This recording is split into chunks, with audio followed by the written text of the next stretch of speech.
Continuing our National League West farm previews, we have the Arizona Diamondbacks, who have arguably the best 1 through 4 of any farm system in baseball, as well as a ton of interesting arms. Let's talk about it. You are Locked On MLB Prospects, part of the Locked On Podcast Network, your team every day.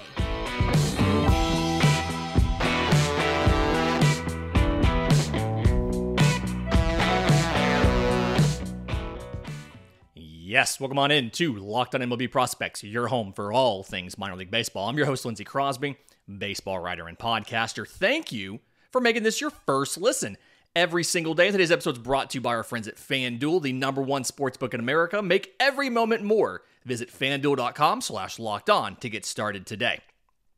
So the Arizona Diamondbacks, spoiler alert, I really like this system. I'm going to try my best to keep this show to the typical 28 to 30 minutes and no promises here because there's a ton of talent in this system, a ton of great pitching depth, and probably the easiest of any of the teams that we've previewed so far to be able to say, yes, in the going forward, you can see exactly how everybody is staggered and how you're going to be able to bring them up in the right pattern and at the right time to make that big league team into potentially a juggernaut.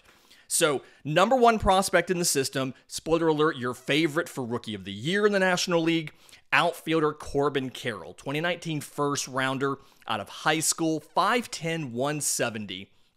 And just, obviously, lost 2020, only got 7 games in 2021 because he had a shoulder injury. He tore his labrum and the capsule in his shoulder. And so 2022, a little bit of question as to how he was going to do, and got about 93 games in the minors before they called him up. And in those 93 games, 307, 425, 611 slash line. We talk about 300, 400, 500 makes a dude. He hit a 600 there in the slugging. 24 home runs, 54 extra base hits in 93 games. 67 walks to 107 strikeouts, and 31 of 36 on stolen bases. Just so we can throw it out there, the big league stats in 32 games, 260, 330, 500, 4 home runs, 15 extra base hits, 8 walks to 31 strikeouts, 2 of 3 on stolen bases. So the thing you need to know about Corbin Carroll, one, he's just incredibly good. He is the fastest base runner in this system. This legitimately is 80 grade speed. When you look at now that we have StatCast and we have Hawkeye and we have all of this advanced tracking stuff at the MLB level, in the length of time that we've had that, so I want to say 8 years or so, his top sprint speed was the second fastest ever recorded.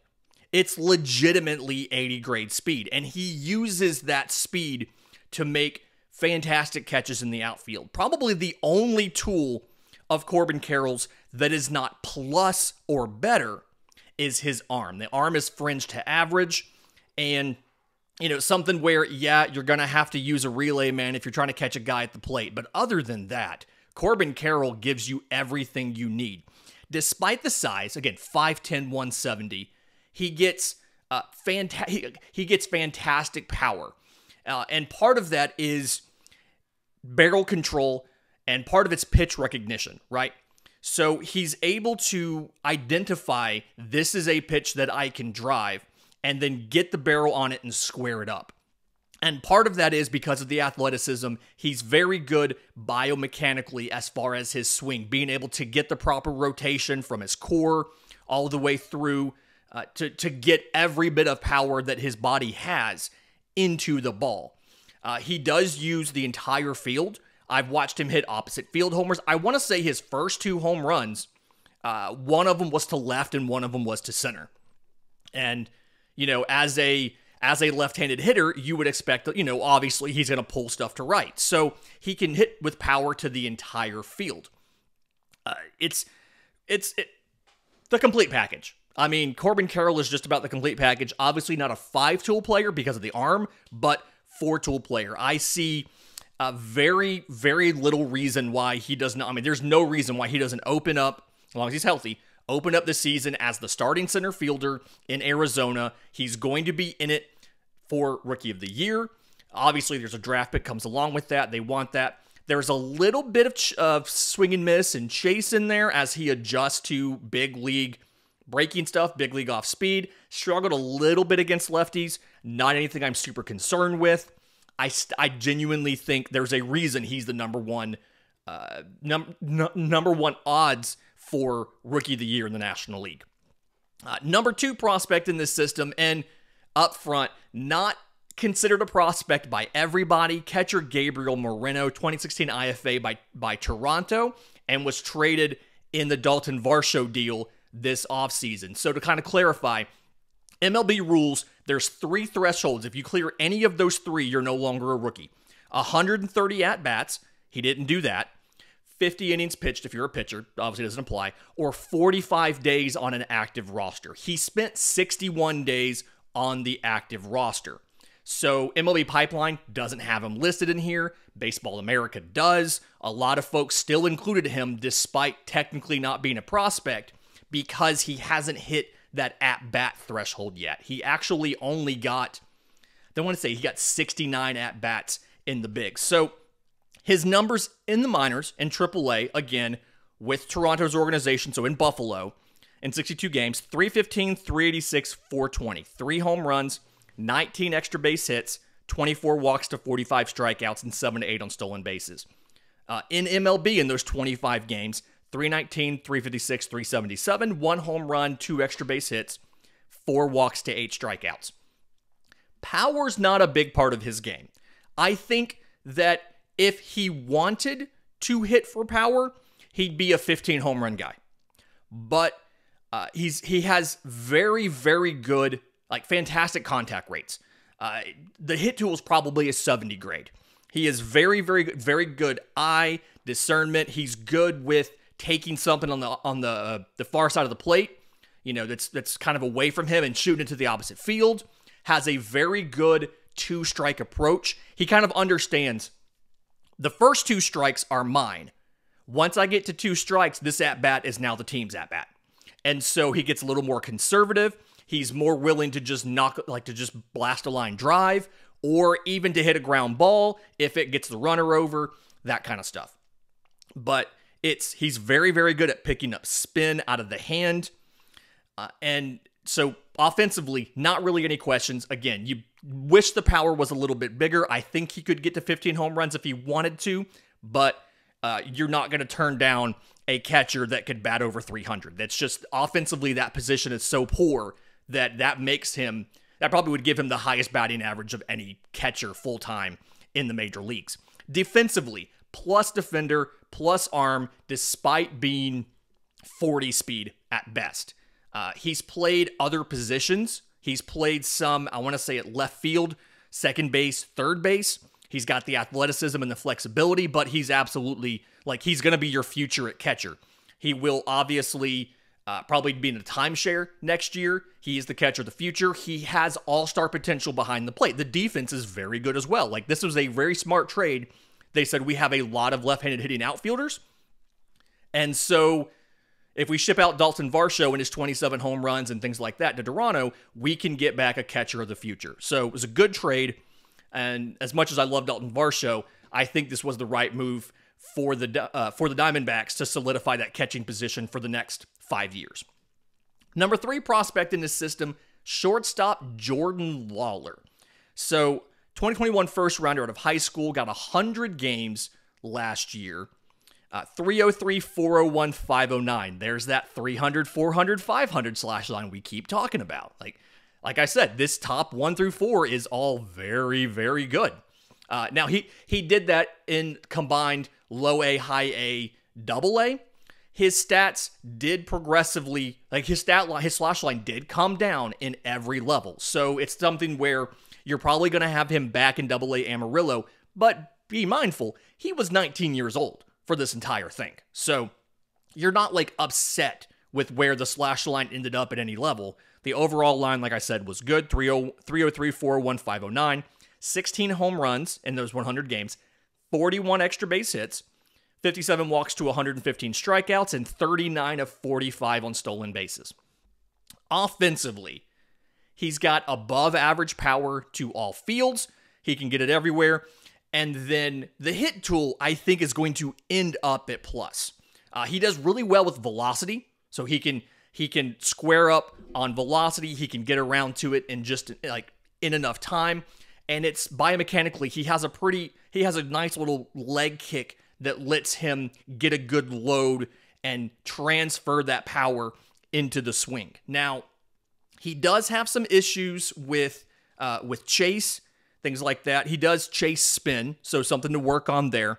But either way, I do think, like I said, plus hitting, above average power at the major league level. For Jordan Lawlar, defensively, he should be plus when he gets to the bigs. He has a plus arm. A lot of his errors last year were defensive. And a lot of those errors were throwing errors. The range is good. The hands are good. The instincts are good. The transfer, all of that's really nice. But it's just something where he rushed some of those throws. And so cleaning that up a little bit, I think is going to take him to the next level as a defender. And again, I think he's going to end up as a plus defender. Going back to AA Amarillo is probably the right trick. AA, AAA, you're looking at, if he follows the same development as some of these other guys like a Corbin Carroll, you'd look for him in a best case scenario to get a late season call up, get a taste of big league pitching, and then hopefully open 2024 as your starting shortstop. But again, that is an aggressive scenario. If he spends all season in AA with a late season adjustment, move up to AAA, understand that that's not a failure. It's just that's the more realistic scenario. I'm trying to give you the optimistic scenario if you're excited about this guy and want to see what he can do at the big league level. Number 4 prospect in the system, outfielder Druw Jones, 2022 first rounder, hasn't played any. He had a shoulder injury right after the draft, tore his labrum literally the first day of batting practice after he signed. So not a ton of updates here as far as, like, he's essentially the same player he was in the draft. Speed is 70, arm is plus, comes out to be probably a 70 grade defender. So already the best outfield defender in this system. Spoiler alert for the superlatives later. We saw in his last year of high school, he got a lot better at not chasing breaking balls out of the zone. We've already seen him be able to handle velo, be able to handle spin. A little bit of questions about how he would do against some lefties, as well as facing a really good changeup. You just don't see a lot of really good changeups on the prep circuit. But for the most part, we're just waiting to see him actually debut next year. In just a minute, I want to get to the state of the pitching. I love these pitchers in here. This is going to be the hardest segment to keep in at a normal time. But first, today's episode is brought to you by our friends at FanDuel. We are very excited to have FanDuel as part of the Locked On Podcast Network. There is tons of things to just love with FanDuel. It is the number one sportsbook in America for a reason. You can bet Super Bowl 57 right now. Get a no-sweat first bet. You'll get $3,000 back in bonus bets if your first bet doesn't win. You can bet money line, point spreads, who will score a touchdown, all of that. And it's on an app that's safe, secure, and super easy to use. And you can get paid your winnings instantly as soon as the Super Bowl is over. Or if you are here for the Arizona Diamondbacks and you want to look at that, there's some really interesting odds out there for the Diamondbacks. So odds of making the playoffs, plus 5,000, and winning the World Series, plus 12,000. Feels like it's still a year early for that, but some of the individual player props are really interesting. 2 guys on the board for MVP. Christian Walker, who had a fantastic year at first base last year. I believe he won the Gold Glove in the National League. And Corbin Carroll, both at plus 20,000 odds for MVP. 2 guys on the list for Cy Young. Zach Gallen, plus 1,600. Merrill Kelly, plus 10,000. And then, like I said earlier, your Rookie of the Year favorite in the National League at plus 350 is Corbin Carroll. So join FanDuel today at FanDuel.com/lockedon to, for football, claim your no-sweat first bet on Super Bowl 57, or go out there and take advantage of some of these props on some of these players. Again, FanDuel.com/lockedon. Make every moment more with FanDuel, the official sportsbook partner of the NFL and the Locked On Podcast Network.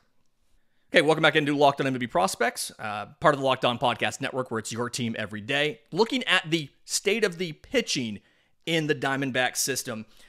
Love these guys. There's 4 I'm going to get to. Just know that there's a lot more I could have talked about. Like, we're not even going to get to Landon Sims out of Mississippi State. the first-round supplemental last year, who I think, even if he doesn't work out as a starter, is going to end up being a lights-out closer. But Brandon Pfaadt, 2022 fifth-rounder out of Bellarmine University, which I think is in Kansas. I'm sorry, Kentucky. It's in Kentucky. 6'4", 220, got in 29 games between AA and AAA last year.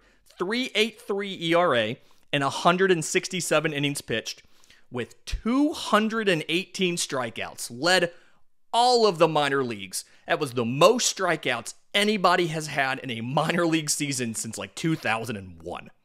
11.7 strikeouts per 9. So part of that is the volume. He threw a lot of innings, but part of that also is just the skill. 33 walks, so 1.8 per 9. Love how few walks there. 28 home runs allowed, which the home run rate wasn't anything outside of ordinary, and so that's just also kind of a function of the volume because he threw 167 innings. The thing here was a two-pitch pitcher before last year. It was a fastball and a slider, and that's really kind of it. The fastball is a plus. Fastball sits 93 to 94, can touch 97. Really unique because it has cutting action, but it also has really good carry up in the zone. And that's one of those things we don't typically see a fastball have both of those things. So makes it a little bit tougher to deal with than an average fastball.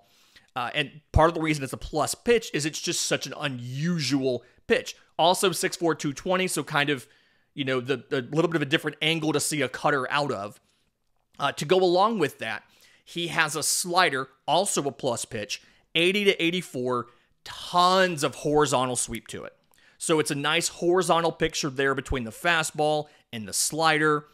So you got a good velocity difference. You've got the movement there. And then he did a lot of work and really improved the changeup last year. And the changeup went from below average to above average now.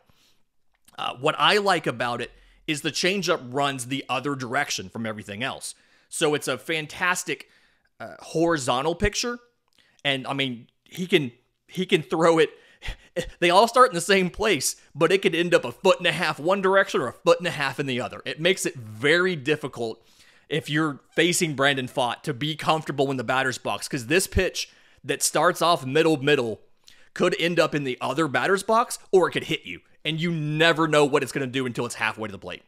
Very, very good profile. He does have a curveball. Uses it kind of early in the counts. It's solidly below average right now. I think that if he could make that, if it was a vertical breaking curveball that he could get to average, you're looking at a dude that would move up from a number 3 to, challenge for a number 2 or maybe even a number 1. Like, I think he's that close because the fastball and the slider are that good. You get a little bit more velo on the fastball. You get some more vertical movement and some more consistency from the curveball. You've got an absolute dude. Everything comes out the same slot. The delivery repeats every time. So tons of consistency. The control's plus, and he just pounds the zone with strikeouts. I already like Brandon Pfaadt right now. Again, if you can work on that curveball a little bit, I think you have one of the best pitching prospects in baseball if you can do that. So, another pitcher, Ryne Nelson, the right-hand pitcher out of Oregon. He was a second-rounder in 2019, 6'4", 190, got 26 games in AAA last year, and the stat line isn't necessarily great for what he did in AAA. 5.43 ERA in 136 innings, 128 strikeouts, so 8.4 per 9, to 47 walks, 3.1 per 9, and 25 home runs allowed. Got in 3 games at the big league level last year, 18 and a third innings, so average 6 innings a start, which you love to see. 1.47 ERA, 6 walks to 16 strikeouts in those 18 innings. What he does, the fastball plus fastball sits around 95 or so, has really good life up in the zone.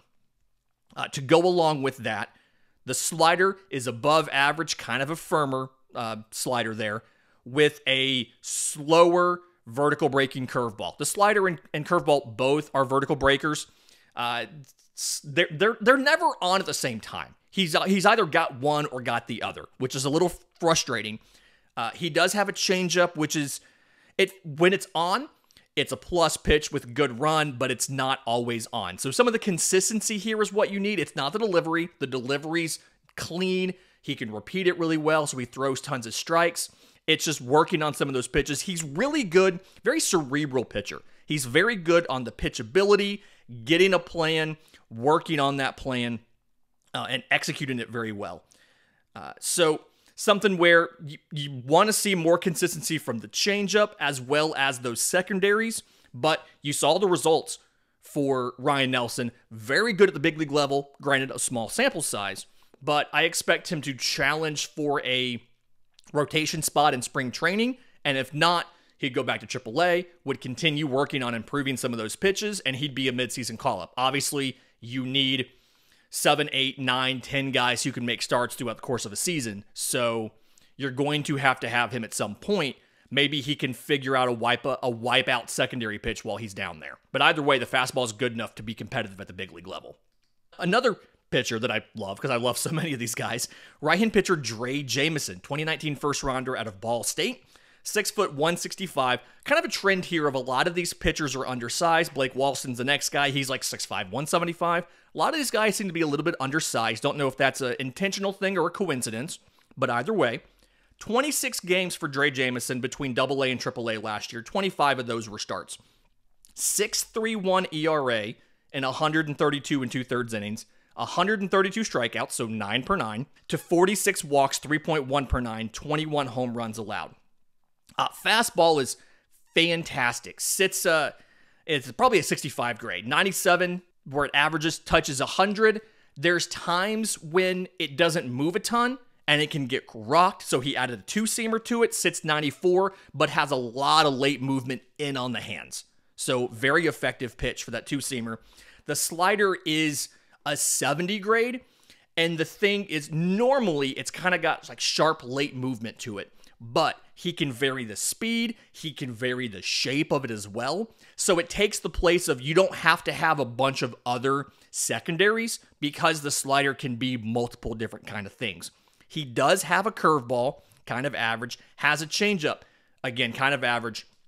Fantastic athlete, though. One of the fastest base runners, not that that matters in the organization. A lot of fast guys here. Corbin Carroll, incredibly fast as well. But that athleticism helps him get that velo despite being a little bit undersized. For Drey Jameson, I still want to see the command get a little bit better. And then the big league numbers, he did also get up a little bit last year. I mentioned 6.95 ERA in AAA. He got 4 starts at the big league level, 24 1/3 innings, so about 6 innings a start, 1.48 ERA with 7 walks to 24 strikeouts. So looked a lot better at the big league level. Kind of says like, hey, in the minors, they're working on stuff more so than they're necessarily trying to win games. They're here to develop. They're not here to win games. Again, like Drey Jameson to start off contending for a starting job out of spring training. Blake Walston, the only lefty in this group, but 2019 first rounder out of high school, 6'5", 175, got 25 games between high A and double A last year. All starts, 4.79 ERA in 124 innings pitched, 137 strikeouts, so 9.9 per 9, to 46 walks, 3.3 per 9, 16 home runs allowed. Throws tons of strikes.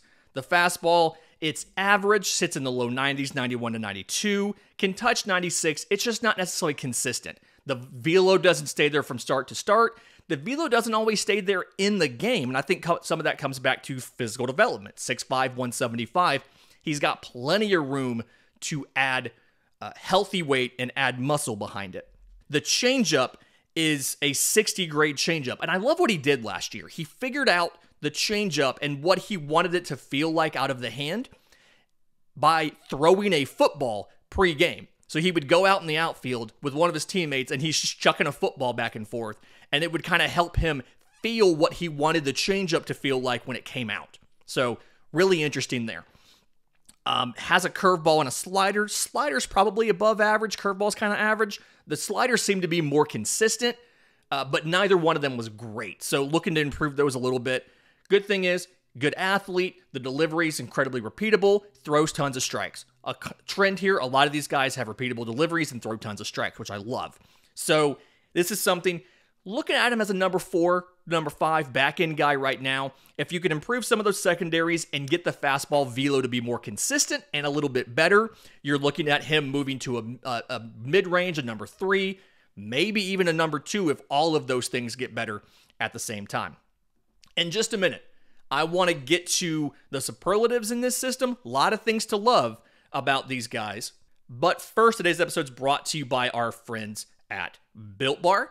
If you're trying to eat healthy on road trips, we're getting ready for spring training. A lot of people are heading to Arizona or are heading to Florida, depending on where you live, to go check out their teams and check out some of these prospects. You got to look at Built Bars. 100% real chocolate, so they taste good. They fill that need you have while you're in the car for candy and snacks, but they're also good for you. 130 calories, 4 grams of sugar, 17 grams of protein. So what's great about them is the protein keeps you full, so you're not constantly snacking on stuff on the entire drive because you feel full thanks to the protein. The flavors are fantastic. Churro, peanut butter brownie, coconut almond, things like that. You can go to Built.com, check out the list of all of the fantastic flavors, get whatever you need, and then if you're traveling, if you're on your road trip and you notice that you are low on Built Bars, swing by the closest Walmart, go to the pharmacy section, get a 4-bar box of cookies and cream, double chocolate or coconut puff, or go to Sam's and get a 13-bar box of brownie batter and churro. Other than that, everything else, all the other flavors, available at Built.com. Okay, so superlatives for this Arizona Diamondbacks system. Your power tool's only as good as your hit tool goes to corner infielder Deyvison De Los Santos, 2019 IFA. Not a massively huge guy when you look at the power. 6'1", 185, yet the power is 65 grade. Got in 126 games last year between low A, high A, and double A. 306, 348, 499. 22 home runs, 53 extra base hits, 34 walks to 147 strikeouts, and 5 of 6 on stolen bases. So, 90th percentile exit velocity is fantastic. The bat speed is fantastic. When the swing is on, it's a tight, compact swing that gets in the zone really quickly and lingers in the zone for a long time. The issue is the swing isn't always on. He kind of messes around with mechanics, trying to see if something's better or not, and so the swing can get long. And then he's a little aggressive at the plate. So he's swinging early and often. And if you understand that, if you've scouted him correctly, and you're throwing spin, especially a slider down and away, or just away, you can strike him out. Now, he's in a situation kind of like Elly De La Cruz, where he's been able to keep a good batting average at just about every level. It hasn't really hurt him a lot yet. It's a 10-game sample in Double-A Amarillo, so I'm kind of throwing that out. But 329 in Low A, 278 in High A, and the slugging was within 7 points of each other, both of them over 500. So it hasn't really come back to bite him yet, but I think it's going to in Double-A. He has to get a little bit better with pitch recognition, again, especially when it comes to spin away. So something to work on there. And he's going to have to figure out the offense because defensively, he has some deficiencies. He speed's below average. The defense is solidly below average. I mean, it's probably a 45 speed, 40 defense at third base. The arm's only average. And so last year, he played 94 games at third and 25 games at first. But when he went to the Arizona Fall League, 17 games, 14 of those were at first base. So it's something where depending on how he continues to, I mean, he's only 19 years old, what kind of weight he puts on, things like that, you're definitely looking at a scenario where he's going to have to move to first base, which means he has to figure this out. Now, offensively, the upside is stupid. The upside is so fantastic. He has one of the highest ceilings offensively in this system because that power is so good. He just has to be more consistent with the swing and get better pitch recognition for Deyvison De Los Santos. The breakout prospect in this system, this was a hard one. I looked at a couple guys. Blaze Alexander, I like what he did when he got to AAA last year, small sample size. Ivan Melendez, the first baseman he drafted last year, but just absolutely is fantastic. Second round pick out of out of University of Texas. Austin's the main campus. University of Texas last year. He won the Golden Spikes Award, which was created by USA Baseball, sponsored by the Players Association, for the best amateur player in the country. He also won the Dick Hauser Trophy, which is the National College Baseball Writers Association version of baseball's Heisman, I guess. Disclosure, I'm a voter in that award, and I voted for Ivan Melendez. I think he's going to move quickly through this system, and I really like what he does, but he's actually not my breakout. So the breakout that I have here is left-hand pitcher Yu-Min Lin, 2021 IFA out of Taiwan. Didn't sign for a ton of money. I want to say he was $525,000, which is a lot of money to us, but to these big league teams isn't a lot at all, and did really well. So he got 7 games in rookie ball in 7 games in low A. Rookie ball, 23 innings pitched, 2.35 ERA, 41 strikeouts, so 16 strikeouts per 9, to 6 walks, 2.3 per 9, did not give up a home run. When he got to low A, 7 starts, 33 and a third inning. So he's going deeper into all of these starts. Still not hitting 5, but that was more of them stopping him versus him needing to come out. 2.97 ERA, 50 strikeouts, 13.5 per 9, to 16 walks, 4.3 per 9, 2 home runs allowed. Throws a ton of pitches. Has an above-average fastball, a changeup, a slider, a cutter, a curveball, a sinker, and then has a variation, like a different grip changeup that kind of works like a screwball. Throws a ton of stuff. The issue here, well, a couple issues. One, the sinker and the changeup kind of look similar. So don't necessarily love that. And then the real issue that you have to work on, he's 5'11", 160, and you can see that he's got physical development to do because of the velocity. He sits around 89 to 90 and touches 93. I know we've talked before about left-hand pitchers having a little bit below average velocity. Like, it feels like compared to a righty, lefties on average sit a little bit slower, but your fastball has to be better than 90 miles an hour. That's just the way it is. And so we've got to figure out how much physical development he can do, and the ultimate ceiling for Yu-Min Lin is how much velocity, as he matures, granted, I mean, he was young, he was 19 years old last year. As he matures, how much velocity can he add to both the fastball and the slider? Really, I think both of those could use a little bit more. And depending on where that goes is the ceiling. Some of the stuff I've seen from the offseason looked pretty good. I'm hopeful that you're going to see him sit maybe, instead of touching 93, sitting maybe 92, 93. But love what Yu-Min Lin can do. He just needs to do it faster. He just needs to do it harder. He needs to throw more. He has a lot of pitches, a lot of really good sequencing, kind of throws guys off with just randomly dropping a changeup, stuff like that. Just needs to do it harder. Best outfield defender, I've already mentioned that. Druw Jones, again, tough to kind of just say, yeah, he's the guy without seeing him play in a big league game, but we saw plenty of him in high school. He was at the high-level showcases that had the TrackMan and all that stuff. But even if it wasn't him, Corbin Carroll would still be a 60 grade or 65 grade defender anyway. So embarrassment of riches in the outfield for the Diamondbacks if everybody develops. And tomorrow, wrapping up this series with the Colorado Rockies, called up Ezequiel Tovar last year, got him some time at the bigs, and looking at him to hopefully be the starting shortstop in Colorado to open this season. In the meantime, if you have questions for the mailbag on Monday, I'm on Twitter at Crosby Baseball. Show's on Twitter at Locked On Farm. You can email us, lockedonmlbprospects@gmail.com, or drop your questions in the Locked On MLB Prospects Discord. Link is in the episode description, and the link is in the show notes. Until tomorrow's show, this has been Locked On MLB Prospects.